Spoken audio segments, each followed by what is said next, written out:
টিকা নেওয়া পেয়ে রাজধানীর পান্থপথ এলাকায় সড়ক অবরোধ করে আন্দোলন করছেন সৌদি আরব সহ মধ্যপ্রাচ্যগামী প্রবাসীরা। আজ মঙ্গলবার সকাল 10:30টার পর থেকে প্রায় 300 জন প্রবাসী পান্থপথে অবস্থিত স্কয়ার হাসপাতালের সামনে এই আন্দোলন করছেন। এতে ওই এলাকায় যান চলাচল ব্যাহত হচ্ছে। তবে পরিস্থিতিটি নিয়ন্ত্রণে আনতে ঘটনাস্থলে ডিএমপি তেজগাঁও বিভাগের পুলিশ সদস্যরা উপস্থিত আছেন। শেরেবাংলা নগর থানার উপপরিদর্শক এসআই মোহাম্মদ জুবায়ের বিষয়টি নিশ্চিত করেছেন। পুলিশ সূত্রে জানা যায়, আন্দোলনরত প্রবাসীদের মধ্যে অধিকাংশই সৌদি প্রবাসী। এছাড়া ওমরা হজের যাত্রীরাও রয়েছেন।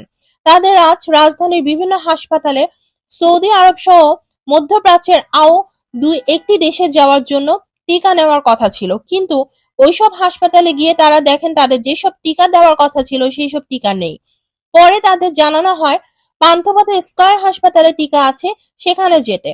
সে অনুযায়ী তারা স্কয়ার হাসপাতালে আসেন, কিন্তু এসে দেখেন এখানেও টিকার সংকট। এরপর টিকা না পেয়ে প্রবাসীরা ক্ষুব্ধ হয়ে রাস্তায় নেমে আন্দোলন করতে থাকেন। এ বিষয়ে স্কয়ার হাসপাতালের senior vice president doctor Faisal Zaman বলেন, সকাল 8:30 থেকে আমাদের হাসপাতালের সামনে টিকার জন্য প্রবাসীরা এসে বসে আছেন। এই মুহূর্তে আমাদের কাছে কোনো টিকা নেই, যা ছিল গতকাল পর্যন্ত আমরা দিয়েছি। এই টিকা বাংলাদেশে আমদানি করে রেডিয়েন্ট ফার্মা, তাদের সঙ্গে আমরা যোগাযোগ করেছি। তারা বলছে নতুন করে টিকা আনতে অন্তত 10-15 দিন লাগবে। এই মুহূর্তে তো আমাদের কিছু করার নেই, যোগ করেন এই কর্মকর্তা। জানতে চাইলে শেরেবাংলা নগর থানার উপপরিদর্শক এসআই মোহাম্মদ জুবায়ের বলেন, টিকা না পেয়ে ক্ষুব্ধ প্রবাসীরা সড়ক অবরোধ করেছেন। তাদেরকে বিভিন্ন হাসপাতাল থেকে বলা হয়েছে যে স্কয়ার হাসপাতালে গেলে তারা টিকা পাবেন, কিন্তু স্কয়ার হাসপাতাল থেকে প্রতিদিন 10 থেকে 15টি টিকা দেওয়া হয়। তাদের কাছে তো এত টিকার স্টক নেই। প্রায় 300 জন লোক টিকা নিতে এসেছেন জানিয়ে পুলিশের এই কর্মকর্তা বলেন, তাদের অধিকাংশই সৌদি প্রবাসী। আবার অনেকে ওমরা হজের যাত্রীও রয়েছেন। এর বাইরে মধ্যপ্রাচ্যের আরো 2-1টি দেশের প্রবাসীরাও রয়েছেন।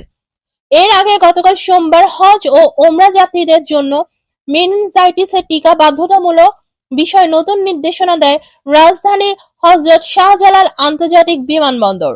সৌদি আরব সরকারের নতুন নির্দেশনার আলোকে এই নির্দেশনা দেওয়া হয়েছে। টিকার এই নির্দেশনা কার্যকর হবে আগামী 10ই ফেব্রুয়ারি থেকে। বিমানবন্দরের নির্বাহী পরিচালক কামরুল ইসলাম দেশের সব এয়ারলাইন্স ও বিমানবন্দর সংশ্লিষ্ট সব পক্ষকে নির্দেশনার বিষয়ে চিঠি দিয়েছেন।